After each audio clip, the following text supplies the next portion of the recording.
Hello everyone, कैसे हो आप लोग। मैं प्रशांत सिंह आप लोग सभी लोगों का स्वागत करता हूं।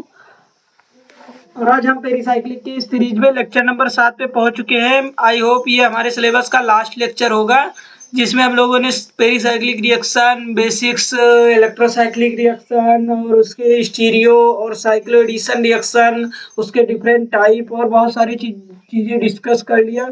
और हमने सिग्मा ट्रॉपिक रिएक्शन और इससे लास्ट वीडियो में हमने कोप रीअरेंजमेंट के बारे में डिस्कस किया था, जो कि सिग्मा ट्रॉपिक रिएक्शन का ही मोस्ट इंपॉर्टेंट नेम रिएक्शन है।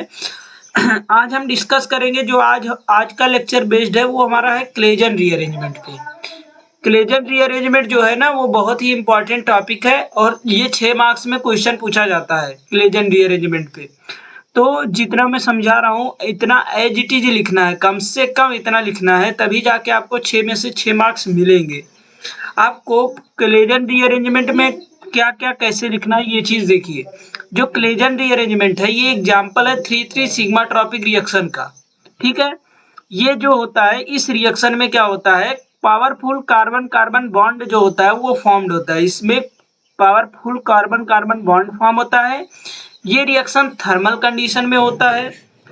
फिर इसमें क्या होता है कि ये सिग्मा ट्रॉपिक रिएक्शन है, इसलिए इसमें ना तो सिग्मा बॉन्ड का लॉस होता है और ना ही गेन होता है, और सेम एज पाई बॉन्ड, मतलब सिग्मा और पाई बॉन्ड का लॉस और गेन इसमें नहीं होता है। जो नंबरिंग स्टार्ट होती है वो स्टार्ट होती है सैचुरेशन से टू अनसैचुरेटेड कार्बन एटम। जो नंबरिंग स्टार्ट होती है वो saturation to unsaturation carbon atom start होती है इसमें। जो ये रिएक्शन प्रोसीड होती है वो प्रोसीड होती है बाया साइक्लिक ट्रांजिशन स्टेट से। कौन से स्टेट से? इसमें जो रिएक्शन प्रोसीड होती है वो साइक्लिक ट्रांजिशन स्टेट से प्रोसीड होती है। जो इसका सबसे बेसिक्स एग्जांपल है वो है एलाइल विलाइन ईथर। एलाइन विलाइन ईथर को लेते हैं जब, और जब हम इसको हीट करते हैं थर्मल कंडीशन में, तो ये हमारा जो है वो सबसे इजी एग्जांपल है इसमें। जैसे देखिए आप इसमें हीट करेंगे तो इसको देखिए, इसको नंबरिंग कर लीजिए 1 2 3 1 2 3 3 3 सिग्मा ट्रॉपिक रिएक्शन में हमने अभी लास्ट लेक्चर में कोप वाले में भी पढ़ा था। 3 3 जब भी रहेगा तो 1 1 का जो बॉन्ड होगा वो ब्रेक होगा, 1 1 बॉन्ड ब्रेक। 1 और 3 के बीच में, 1 और 2 के बीच में क्या होगा, डबल बॉन्ड आ जाएगा। और जो 3 3 का बॉन्ड होगा वो बॉन्ड फॉर्म होगा। 3 3 का बॉन्ड क्या होगा, बॉन्ड फॉर्म होगा। अब देखिए यहाँ पे देखिए 1 1 1 का बॉन्ड ब्रेक, 1 और 2 के बीच में डबल बॉन्ड। अब ऐसे लगा दी, ये आपका प्रोडक्ट बनेगा। ये क्या है, ये आपका प्रोडक्ट है। इसका जो सिंपलेस्ट एग्जांपल है वो क्या रहता है, एलाइल विलाइन ईथर। इसमें ये चीज आपका प्रोडक्ट बनेगा, 1 1 का बॉन्ड ब्रेक, 1 और 2 के बीच में डबल बॉन्ड, और 1 और 3 3 का जो बॉन्ड होगा वो फॉर्म्ड होगा। ये चीज आपको याद रखना है कि एलाइल विलाइन ईथर क्या। अब देखिए सबसे सिग्मा ट्रॉपिक अगर आगे है क्लेजन रीअरेंजमेंट क्या है, तो फिर उसके बारे में लिखिए, उसका एग्जांपल लिखिए। उसका सबसे सिंपलेस्ट एग्जांपल एलाइल विलाइन ईथर होता है। अब इसका चलते हैं एरोमेटिक क्लेजन रीअरेंजमेंट। एरोमेटिक अगर जैसे क्लेजन रीअरेंजमेंट भी होता है, तो इसमें क्या होता है, इसमें सबसे पहले ये चीज आप देखिए, इसमें जो कंडीशंस होता है एरोमेटिक में, ये कंडीशंस ये होता है कि उसके आर्थो या पैरा पोजीशन पे हाइड्रोजन एटम होना चाहिए। हाइड्रोजन एटम अगर उसके आर्थो या पैरा पोजीशन पे नहीं है तो एरोमेटिक क्लेजन रीअरेंजमेंट नहीं होगा। अब देखिए, अब फर्स्ट अगर एक हाइड्रोजन एटम है, ठीक है, तो जो होगा वो ऑर्थो मेजर प्रोडक्ट बनेगा। क्लेजन रीअरेंजमेंट में अगर हाइड्रोजन एटम एक है, ये मतलब कि ऑर्थो पे है और पैरा पे भी है, तो क्या होगा, कोप जो ऑर्थो प्रोडक्ट होगा वो मेजर बनेगा। बट अगर बोथ ऑर्थो प्रोडक्ट जो है, जो दोनों का ऑर्थो प्रोडक्ट है, वो अगर ऑक्युपाइड है, मतलब उस पर कोई सब्स्टिट्यूएंट है, तो जो पैरा प्रोडक्ट बनेगा वो क्या बनेगा, मेजर प्रोडक्ट बनेगा।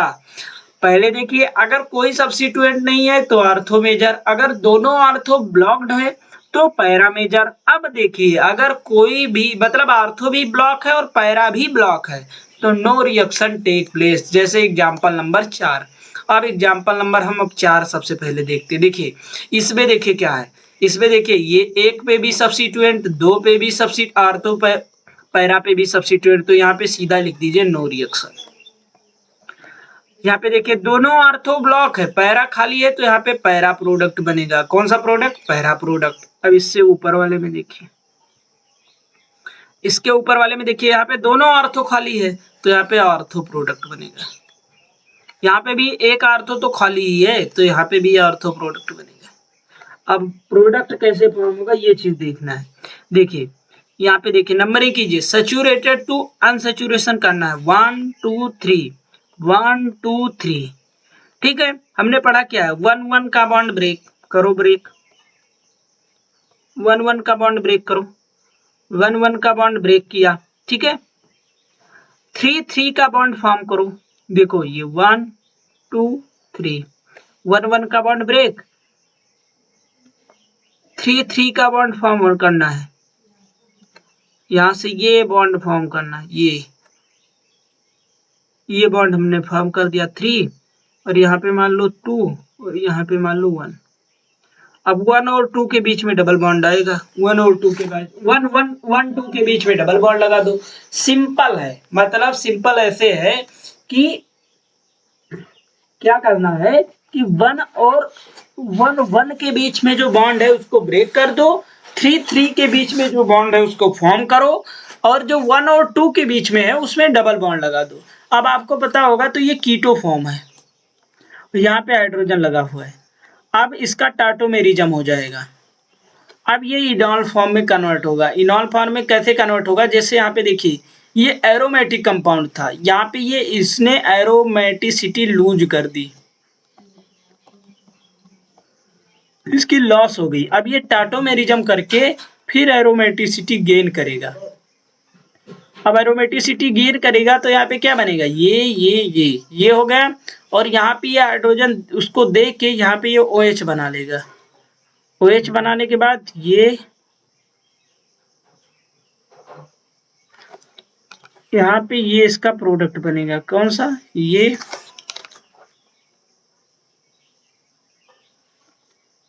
प्रोडक्ट। देखिए यहां से ये हाइड्रोजन यहाँ चला गया और ये एरोमेटिसिटी गेन हो गई। ठीक है, ये आपका प्रोडक्ट बन गया। अब सेम इसी में देखिए,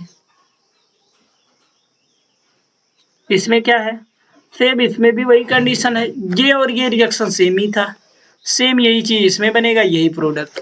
पैरा वाले में बस देखना है, पैरा वाले में ये इंपॉर्टेंट है कि पैरा वाले में ऑर्थो हाइड्रोजन है नहीं, तो ऑर्थो हाइड्रोजन है नहीं तो इसलिए यहाँ पे क्या बनेगा, पैरा मेजर प्रोडक्ट बनेगा। अब यहाँ पे ये देखिए इसका मैकेनिज्म देखना है, इंपॉर्टेंट है पैरा वाले का मैकेनिज्म। देखिए इसका नंबरिंग कीजिए, 1 और ये 2 और ये 3, 1 2 3। ठीक है, अब यहाँ पे ये देखिएगा 3 3 सिग्मा ट्रॉपिक रिएक्शन कराना है। ठीक है, 3 3 सिग्मा ट्रॉपिक रिएक्शन कराना है तो हम तो को जो पता है वो पहले हम करते हैं। हमको क्या पता है, हमको यही पता है कि जो 1 1 का बॉन्ड है वो हमने ब्रेक कर दिया है। ठीक है, यहाँ पे डबल बॉन्ड ऑक्सीजन कैसे आया है, 1 2 के बीच में डबल बॉन्ड आता है ना, ये सब्स्टिट्यूएंट यहाँ लगा है, ये सब्स्टिट्यूएंट,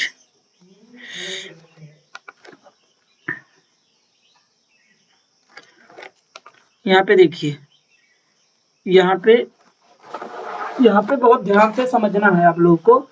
यहाँ पे ये 3 वाला बॉन्ड यहाँ पे आएगा ना, ये देखिए ये 1 2 3 था, ये 3 2 1 है और 1 2 के बीच में डबल बॉन्ड है। ये समझ में आया इतना? अब इतना समझ में आने के बाद देखिए यहाँ पे क्या होता है कि यहाँ पे 2 बार होता है। अब यहाँ पे ये इतना प्रोडक्ट बन गया। अब मैं एक काम करता हूँ, इसी प्रोडक्ट को यहाँ पे लिखता हूँ, ये ध्यान से समझना, इसी प्रोडक्ट को यहाँ पे लिख लिया, ये बस आप लोगों को समझाने के लिए लिख रहा हूँ, लिख लिया। अब मैं कलर चेंज करता हूँ, अब ध्यान से समझिएगा, ध्यान से समझना है। यहाँ पे ये हो गया 1, ये हो गया 1, ये 2, ये 3, नहीं यहाँ पे बॉन्ड था, नंबरिंग चेंज कर रहा हूँ, 1 2 3। अब देखिए 1 1 के बीच में बॉन्ड ब्रेक, ठीक। 3 के बीच में बॉन्ड फॉर्म, 1 और 2 के बीच में डबल बॉन्ड। देखो प्रोडक्ट क्या बनेगा, ध्यान से समझना। ये डबल बॉन्ड ऑक्सीजन तो रहेगा ही, ये ठीक है। अब देखिए यहाँ पे आएगा, ये आएगा। अब ये है 3 2 1, 1 2 के बीच में डबल बॉन्ड, 3 2, नहीं ये 3 2 1, 1 2 के बीच में डबल बॉन्ड। यहाँ पे हाइड्रोजन है, यहाँ पे डबल बॉन्ड था, हाइड्रोजन यहाँ जाएगा, ये यहाँ जाएगा, ये डबल बॉन्ड यहाँ जाएगा। मतलब ये अपनी एरोमेटिसिटी लूज कर चुका था ना, तो एरोमेटिसिटी गेन करेगा। ये OH यहाँ पे, यहाँ पे, यहाँ पे और यहाँ पे, ये आपका पैरा प्रोडक्ट फॉर्म हो गया। ये पैरा प्रोडक्ट फॉर्म। तो पैरा प्रोडक्ट में जो ये पैरा वाला है, इसमें क्या होता है कि इसमें 2 टाइम्स होता है, 2 टाइम्स होता है 3 सिग्मा ट्रॉपिक रिएक्शन। समझ में आ गया। तो सिग्मा ट्रॉप अगर क्लेजन रीअरेंजमेंट आ गया तो उसमें सबसे पहले क्लेजन रीअरेंजमेंट के बारे में लिखिएगा। फिर उसका जो सबसे सिंपलेस्ट एग्जांपल है एलाइल बिलाइन ईथर का, उसको दीजिएगा। फिर उसके बाद में, उसको देने के बाद में आप नेक्स्ट मूव कर दीजिएगा एरोमेटिक क्लेजन रीअरेंजमेंट के बारे में। फिर उसमें 3-4 एग्जांपल दीजिएगा, उसके कंडीशंस बताइएगा कि अगर हाइड्रोजन प्रेजेंट है तो आर्थो मेजर प्रोडक्ट बनेगा। बट मान लीजिए किसी में ऑर्थो प्रोडक्ट, आर्थो पे सब्स्टिट्यूएंट लगा हुआ है यानी ब्लॉक है, तो पैरा मेजर बनेगा। और जब पैरा प्रोडक्ट मेजर प्रोडक्ट बनता है तो उसमें क्या होता है, 2 टाइम्स सिग्मा ट्रॉपिक रिएक्शन हो जाती है, ठीक है। और उसका बाकायदा एक्सप्लेन कीजिएगा। फिर उसके बाद में हम कंडीशन ये दे दीजिएगा कि अगर पैरा भी ब्लॉक्ड हो तो क्या होगा कि रिएक्शन ही नहीं हो पाएगी। तो आई होप ये सब चीजें आप लोगों को समझ में आया होगा। अगर इतना लिखेंगे तो इनफ है, मार्क्स मिलेंगे आपको। अब जो हमारे सिलेबस में है उसको हमने कंप्लीट कर लिया है अपना पेरीसाइक्लिक रिएक्शन में। जो एक इन रिएक्शन बचता है, जैसे 4 टाइप की पेरीसाइक्लिक रिएक्शन आप पढ़ रहे थे, इलेक्ट्रोसाइक्लिक, सिग्मा ट्रॉपिक और साइक्लोएडिशन, वो 3 हमने खत्म कर लिया। बट ये ग्रुप ट्रांसफर रिएक्शन है जो हमारे सिलेबस में वैसे है नहीं, बट अगर आप लोग बोलेंगे तो मैं वो करा दूंगा। बाकी हमने जितना हमारे सिलेबस में था उतना हमने कंप्लीट कर लिया है। प्लीज़ थोड़ा लाइक शेयर सब्सक्राइब कीजिए। और अगर वीडियो में कुछ दिक्कत है आप लोगों को, या कुछ अच्छा चाहते हो, या कुछ और किसी स्पेशल टॉपिक्स पे वीडियो चाहते हैं, तो वो चीज़ कमेंट कीजिए, वो चीज़ मैं पहले करा दूंगा। बाकी और thank you so much everyone. आप लोग अपना अच्छे से पढ़ते रहिए, एंजॉय करते रहिए।